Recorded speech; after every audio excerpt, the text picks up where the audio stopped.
On the morning of December 19, 1997, John Farley let himself into his brother's apartment on the 60th floor of the John Hancock Center in Chicago. He had not been able to reach Chris for a day. He found him in the front room, lying on his back on the floor, wearing sweatpants and an open shirt. He was 33 years old. He had been dead for hours. The cause of death was a speedball. A combination of cocaine and morphine that had paralyzed his cardiovascular muscles while he was alone in that apartment. The medical examiner also noted advanced atherosclerosis, a heart so severely damaged that surgery should have been performed long before that night. Chris Farley had been killing himself in two directions at once, and both had finally caught up with him at the same time. He was the funniest person most people who knew him had ever met. He was also, by nearly all accounts, one of the sweetest. And he spent the last years of his life in a spiral that everyone around him could see and almost no one could stop. This is the story of how a kid from Madison, Wisconsin became one of the most beloved comedians in American history, and how the same forces that made him so funny were also destroying him the entire time. Christopher Crosby Farley was born on February 15, 1964, into a large, loud, devoutly Catholic Irish-American family in Madison, Wisconsin. His father, Tom Farley Sr., owned an oil company called Scotch Oil that secured road paving contracts across the state. Tom Farley was successful, boisterous, and beloved by everyone who did business with him. He ran his company on personality as much as anything else, and his laugh and handshake opened more doors than any formal negotiation ever did. Chris was the third of 5 children. He grew up in Maple Bluff, a comfortable suburb on the shore of Lake Mendota, in a house that got bigger with each passing year as the family's fortunes grew. The Farley household was full of noise and laughter and competition for attention. Chris figured out early that the best way to get it was to be funny. He was a chubby kid, and the weight made him a target at school often enough that he learned to get ahead of it, to make himself the joke before anyone else could. It was a survival instinct that turned into something else entirely. By the time he was in high school at Edgewood High School of the Sacred Heart, he was not just getting laughs to deflect cruelty. He was getting laughs because he was genuinely, naturally, brilliantly funny, and he knew it, and so did everyone around him. The moment that set the trajectory of his entire life happened at home, watching television. His father sat down one night to watch National Lampoon's Animal House, the 1978 John Belushi film, and laughed harder than Chris had ever seen him laugh. Something about watching his father in absolute hysterics over Belushi's performance lodged itself deep in Chris and never came out. He later said that the only person he was ever really trying to make laugh was his dad. Belushi became the template for everything Chris wanted to be: big, physical, fearless, the kind of comedian who threw himself completely into every moment with no concern for dignity or self-protection. He memorized Belushi's movements. He studied him. He did not want to imitate him. He wanted to become him, or at least the thing Belushi represented. The person who walked into a room and made everyone in it feel the way his father had felt that night.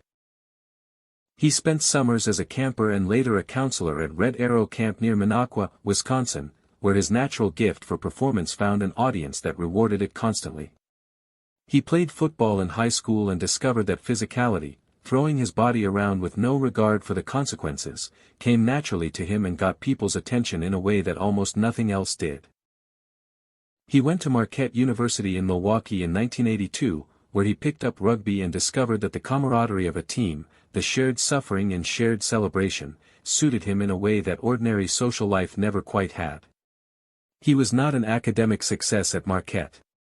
He was a social one. He found his people, learned to perform for them, and graduated in 1986 with a double major in communications and theater. After college, he went back to Madison and took the only job available to him, which was working for his father at Scotch Oil. It was easy work and completely unfulfilling work. His brother Tom later described it simply: their father had no real expectations of Chris professionally, put him in front of clients, and the clients loved him. Chris could not spell asphalt, but he could charm every person in a room within minutes of entering it. The job was comfortable. It was also clearly not where he was going. In 1985, he walked on stage at open mic night at a comedy club on State Street in Madison called the Comedy Cellar, having told everyone he knew for years that he was going to be a stand-up comedian.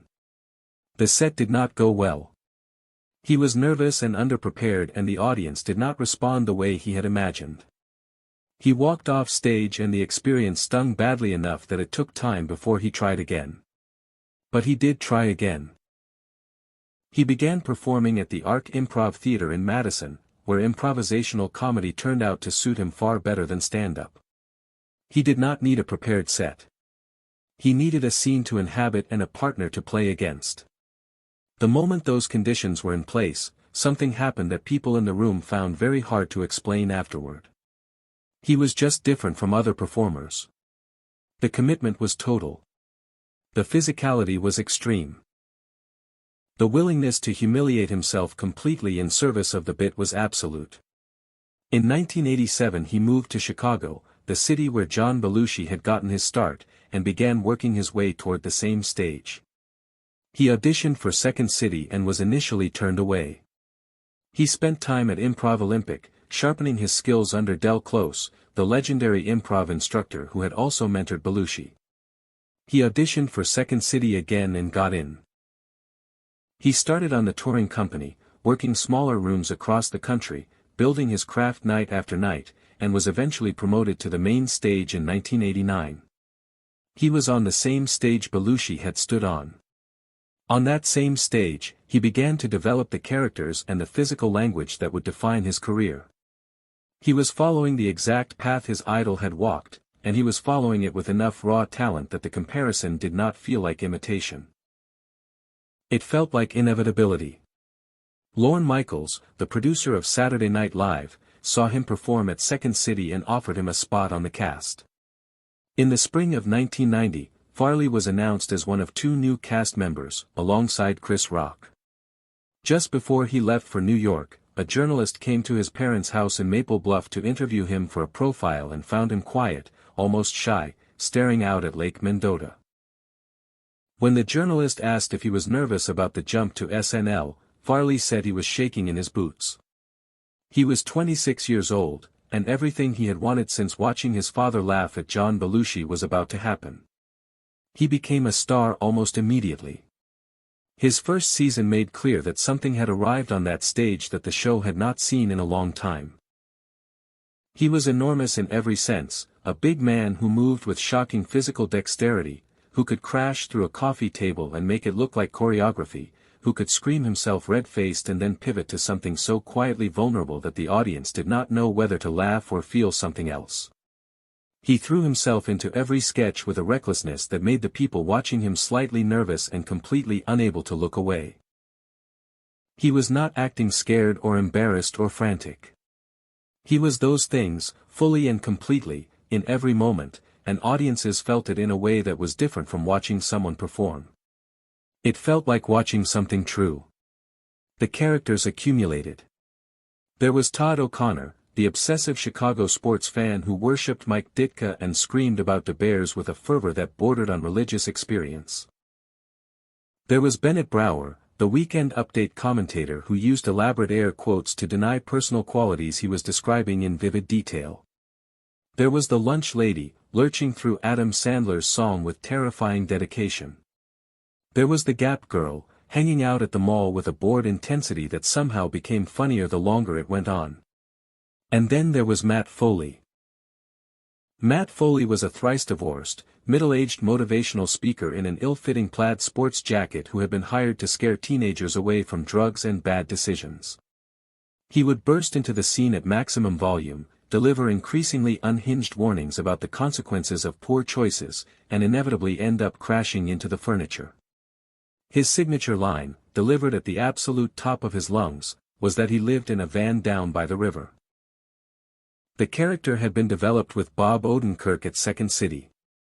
The name came from a real friend of Farley's, a Catholic priest named Matt Foley who had been his rugby teammate at Marquette. The physical mannerisms, the crouching, the squatting, the explosive movements, came from his rugby teammates and his high school football coach. The voice was his father's voice when his father was angry. Matt Foley was assembled entirely from the actual materials of Chris Farley's life, and every time he performed it, the studio audience could barely breathe from laughing. In his fourth episode on the show, he appeared in a sketch alongside guest host Patrick Swayze. They were both auditioning to be Chippendales dancers. Swayze, lean and precise, glided through his routine with professional elegance. Farley, shirtless and enormous, matched him move for move with an enthusiasm and physical commitment that made the comparison both absurd and completely thrilling. The audience erupted. The sketch made him a household name overnight. It was also, as the people closest to him later reflected, a sketch with a cruel joke at its center. The premise was that a fat man was auditioning for a job that required a beautiful body. Farley's genius made it transcendent in the moment. But the laughter, repeated in 100 variations over the years that followed, carried a message about his body that he absorbed every single time. The cast he landed with was extraordinary. Adam Sandler, Chris Rock, David Spade, Rob Schneider, Tim Meadows. They became close in the way that people become close when they are working at that pace and that pressure in the same building in the middle of the night. Sandler and Farley became something like brothers, making prank calls from the SNL offices at 3 in the morning, mooning passing cars from limousines, pulling stunts that everyone around them found completely exhausting and completely impossible to stay angry about. Farley was generous with everyone. He remembered names. He showed up for people. His colleagues would say later that he was the kind of person who made every room he entered feel different just by being in it. Behind the laughter, things were already going badly wrong. The culture surrounding the show, the late nights and the parties and the company of people who thought his excess was entertaining, combined with his own relationship with alcohol and drugs, which had started before SNL and accelerated dramatically inside it. He was described by people who knew him during this period as a very sweet guy before midnight. After midnight was a different story. Writers would find him at bars near the studio, visibly drunk, entertaining younger colleagues who laughed at everything he did. He would perform for them. He always performed. It was the only thing he knew how to do. He went to rehab for the first time. Then went back to the same behaviors. Then went to rehab again. Over the course of his career he sought treatment 17 times. Lorne Michaels, who had watched John Belushi travel the same road a decade earlier, suspended him from the show multiple times and made clear that there were limits to his patience. Friends staged interventions. His family begged him to stop. Chevy Chase, attempting something like honesty, told him directly that he was not John Belushi and that if he died of an overdose he would not leave the same legacy. It was a brutal thing to say, and Farley registered it, and kept drinking anyway. He was fired from SNL after the 1994 to 1995 season, along with Adam Sandler, and moved his attention to film. Tommy Boy Came First, a road comedy opposite David Spade in which Farley played a lovable overgrown man-child trying to save his late father's company from corporate takeover. It was exactly the right vehicle for him. The film made $32 million at the box office and built a cult following on home video that grew for years after the theatrical run ended. Black Sheep with Spade followed and performed similarly. Beverly Hills Ninja opened at number 1 at the box office in early 1997. He was a genuine movie star. He was also, by that point, visibly in trouble in ways that no box office number could obscure. He had been sober for 3 years between 1992 and 1995 and relapsed after leaving the show. The years that followed were a deteriorating arc that the people closest to him watched with a specific kind of helplessness, the helplessness of people who had already said everything there was to say and had watched it make no difference. His weight had climbed. His health was collapsing. He was partying for multiple days at a stretch and showing up to professional commitments barely functional. Tom Arnold told him he could not sustain both his weight and his drug use. Jim Belushi, John's brother, told him directly that he could not follow John's path to find out who John was. Farley told Rolling Stone in 1997, in terms that left no room for misunderstanding, that everything he had been doing was a demon that would kill him. He knew exactly where he was headed. He said it out loud to a national magazine. And then he went back to the apartment and kept going. In October 1997, 2 months before his death, he returned to Saturday Night Live as a host.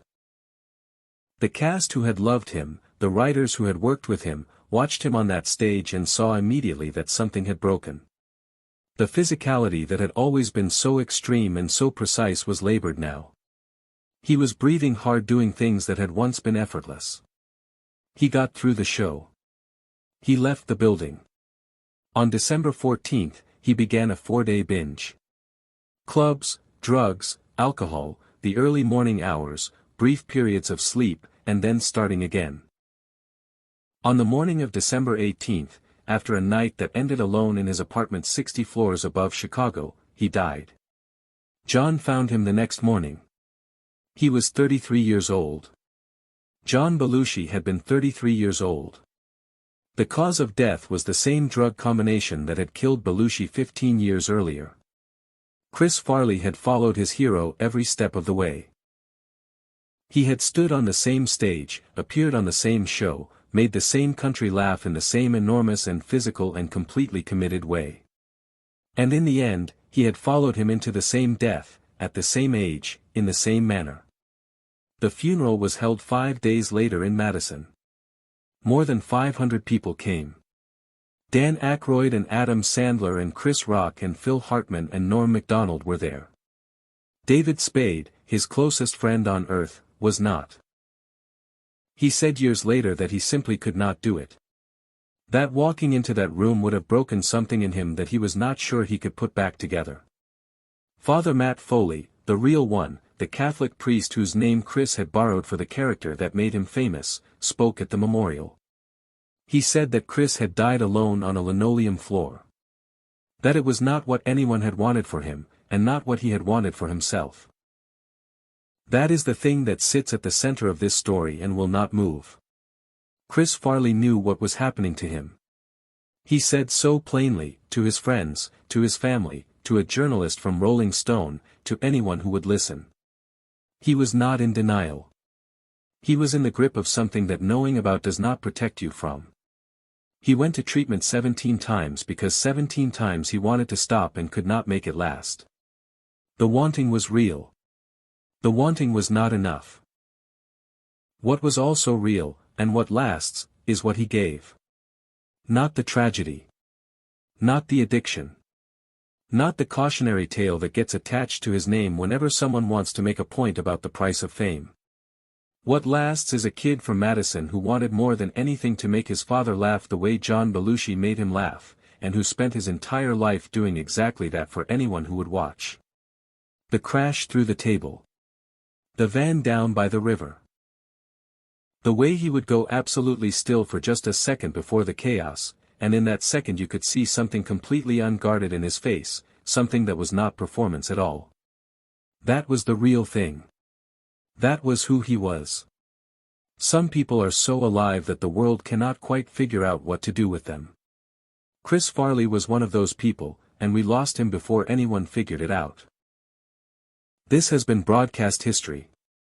If you would like to tune into more content like this, don't forget to subscribe. Thank you.